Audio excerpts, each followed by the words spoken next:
दुल्हन के कपड़े पहने तानिया बहुत ही खूबसूरत लग रही थी। गोरा रंग, बड़ी बड़ी आंखें, गुलाबी ओठ, मासूमियत ऐसी जो देखे वो देखता ही रह जाए। आज ही उसकी शादी हुई थी शहर के सबसे बड़े बिजनेसमैन संजय शेखावत से, पर तानिया के चेहरे पर कोई खुशी के भाव नहीं थे। संजय खन्ना एक बहुत ही सुंदर 30 साल का बिजनेसमैन था। वो इतना स्मार्ट था कि लड़के इसकी खूबसूरत बॉडी और लुक को देखकर जलते थे। लोग तो अक्सर संजय से ये भी बोलते थे कि आपको तो मूवी में काम करना चाहिए, कहाँ आप इस बिजनेस लाइन में आ गए। संजय अपने सख्त मिजाज के लिए जाना जाता था। कोई भी उससे नजरें मिलाने की कोशिश नहीं करता था। अगर कोई उसके रास्ते में आता तो संजय उसे बर्बाद करके रख देता था। संजय उसको अपने घर ले आया जहाँ कोई उसके स्वागत के लिए नहीं था। संजय ने तान्या से कहा, उम्मीद है कि तुमको अपना कॉन्ट्रैक्ट याद होगा। मुझसे किसी भी तरह की कोई उम्मीद मत रखना।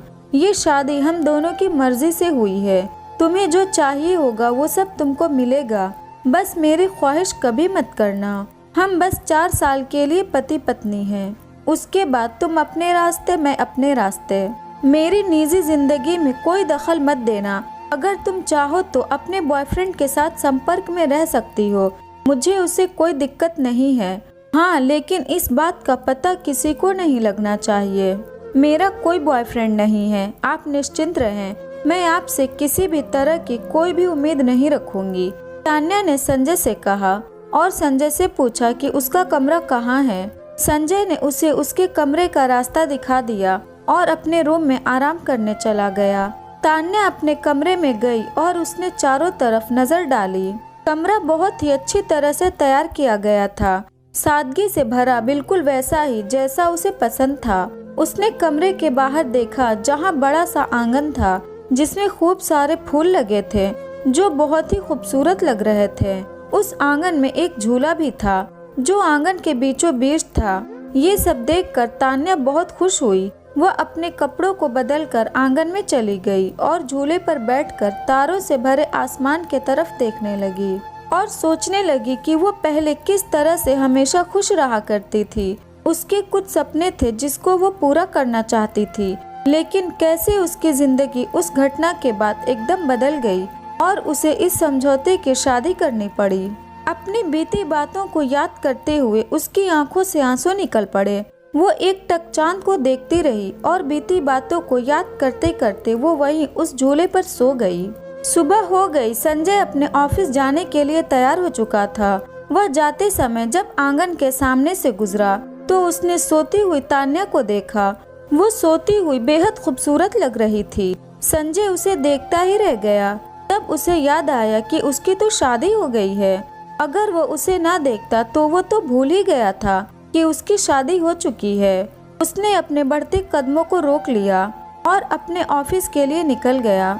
जब तान्या उठी तो उसने देखा कि वो काफी देर तक सोती रह गई थी। वो फ्रेश होकर किचन में गई और अपने लिए नाश्ता बनाया और नाश्ता करने के बाद वो अपने रूम में चली गई। पूरा दिन आज उसका फूलों की देखभाल करने और घर की सफाई करने में बीत गया। देखते देखते रात हो गई। वो खाना बना के संजय का इंतजार करने लगी। लगभग 2 घंटे बाद दरवाजे के खुलने की आवाज आई। तान्या दरवाजे की तरफ बढ़ी पर हंसने की आवाज सुन के वह रुक गई। तभी संजय सामने दिखा और उसके साथ थी एक लड़की जिसकी कमर को संजय ने एक हाथ से पकड़ रखा था। वो लड़की बेहद ही खूबसूरत थी। वो किसी अप्सरा जैसी लग रही थी। वो अमीशा थी, संजय की पर्सनल सेक्रेटरी। वैसे तो खूबसूरत थी लेकिन बहुत ही घमंडी थी। और हो भी क्यों ना, आखिर जिस संजय पर कितनी ही लड़कियां फिदा थीं, वो उसे चाहता था। अमीशा ने तान्या को देखा और हंसी उड़ाते हुए बोली, ये क्या संजय, देखो तो जरा, तुम्हारी बीवी तुम्हारे लिए खाना बनाकर तुम्हारा इंतजार कर रही है। लगता है ये अपनी सच्चाई भूल गई है कि ये तुम्हारी असली की पत्नी नहीं है। वो तान्या की तरफ बढ़ी और उसकी आंखों में देखते हुए बोली, अपनी औकात मत भूलना, अपनी खूबसूरती का फायदा उठाने की कोशिश भी मत करना। संजय सिर्फ मेरा है, सिर्फ मेरा, समझी। आइंदा संजय के करीब आने की कोशिश भी मत करना। फिर वो संजय के पास गई और बोली, संजय, आज से तुम एक मेड रख लो जो तुम्हारे लिए खाना बना देगी। कल मैं एक मेड भेज दूंगी। तान्या के तरफ देखते हुए, तुम ऐसे ही किसी के भी हाथों का बना कुछ भी मत खाना, क्या पता तुम्हारी तबीयत खराब हो जाए तो। ऐसा बोलकर वो संजय की बाहों को पकड़ के उसे संजय के कमरे तक ले गई। और सुबह सुबह संजय लिविंग रूम में बैठकर चाय पी रहा था। तभी तान्या जगी, वो फ्रेश हुई और नहा धोकर तैयार हो गई। फिर वो रात की बात सोचकर मायूस हो गई। उसने सोचा कि संजय तो अब ऑफिस चला गया होगा, अब मैं बाहर जा सकती हूँ। ये सोचते हुए वो किचन की तरफ बढ़ी तो उसने लिविंग रूम में संजय को बैठे देखा। वो उसे नजरअंदाज करते हुए किचन में जाने लगी। तभी संजय की नजर तान्या पर पड़ी। उसने देखा कि तान्या ने एक बेहद ढीली सफेद रंग की टी शर्ट और ब्लू कलर की जींस पहनी थी।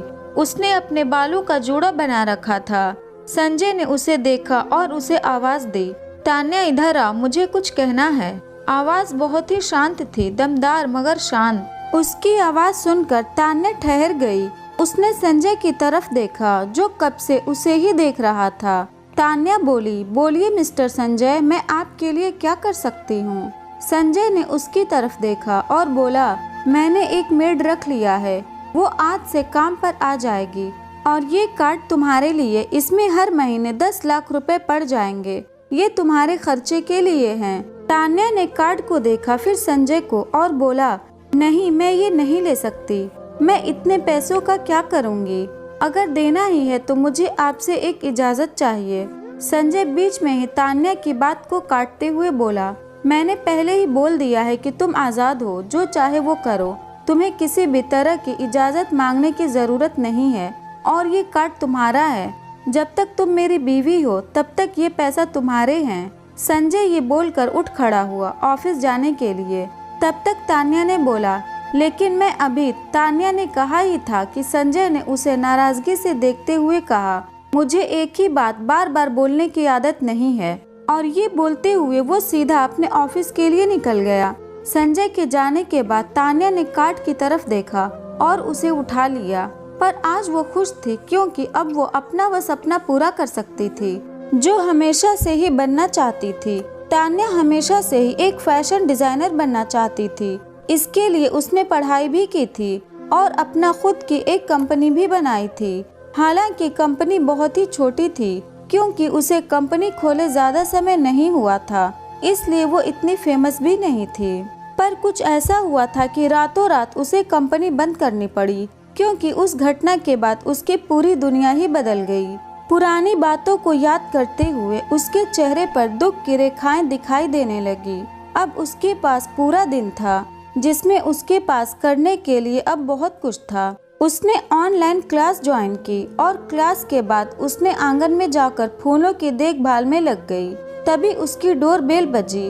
जब तान्या ने दरवाजा खोला तो उसने देखा कि सामने मारिया खड़ी थी जो कि उनके घर का काम करने आई थी। तान्या ने उसे अंदर आने को बोला और उसे घर के सारे काम बता दिया। मारिया को तान्या बहुत पसंद आई। उसने तान्या से खुश होते हुए उससे पूछा, मैडम जी आप चाय पियेंगी क्या? मैं चाय बहुत अच्छा बनाती हूँ। तान्या ने हंसते हुए कहा, हाँ क्यों नहीं। मारिया आंटी घर का सारा काम करके घर चली गई।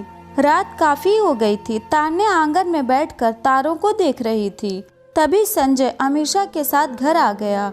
घर में आते ही अमीषा जानबूझकर संजय के गले लग गई और बोली, संजय मुझे ज्यादा ड्रिंक करने की वजह से चक्कर आ रहे हैं, क्या तुम मुझे उठा कर ले चलोगे?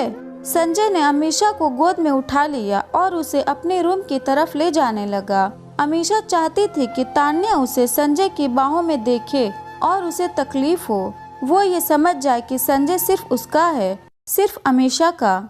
जब संजय अमीषा को लेकर लिविंग रूम में पहुंचा, तो तान्या भी आंगन से अपने रूम की तरफ जा रही थी। उसकी नजर संजय से मिली, पर वो उसे नजरअंदाज कर अपने रूम में चली गई। ये देखकर अमीषा को बहुत गुस्सा आया, पर वो कर भी क्या सकती थी। वो तो तान्या को दुख पहुंचाना चाहती थी, पर उसे तो कोई फर्क ही नहीं पड़ा। संजय अपने रूम में चला गया गोद में उठाए हुए। तान्या अपने रूम में गई और ये सोचने लगी कि संजय शेखावत जिससे सब डरते हैं, वो किस तरह से अमीषा को शांत दिखाई दे रहा था। वो हल्के सी मुस्कुराई और अपना हेडफोन लगाकर अपना सॉन्ग सुनने लगी। और धीरे धीरे उसे नींद आ गई। इस स्टोरी में आगे क्या हुआ ये जानना चाहते हैं तो इस चैनल को तुरंत सब्सक्राइब करें और वीडियो अच्छी लगी तो इसे लाइक भी करें।